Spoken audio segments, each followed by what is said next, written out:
חברים יקרים, תנחשו מה קרה עכשיו. נכנסתי לקניון הזה בתל אביב. שמעתי מאבטח מבוגר, 60 פלוס לשערתי. ומה הבנתי שם? שהוא בוויכוח עם מוקדת על הטלפון. באיזה ויכוח? עם חברת סלקום.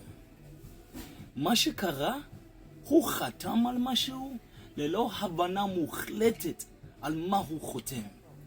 מהי הפתרון?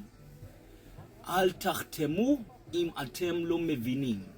אל תחתמו על חוזים אם אתם לא מבינים מושגים ומונחים מסוימים.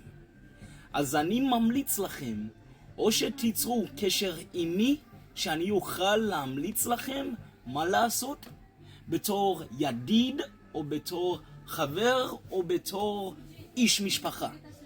אל תחתמו על שום מסמך ללא ייעוץ. בגלל זה יש עורכי דינים. נכון לעכשיו, אני לא עורך דין רשום. אני כן עורך דין על סמך ההבנה שלי וההשכלה שלי. אז שוב חברים יקרים, אל תחתמו ללא הבנה מוחלטת. שלום.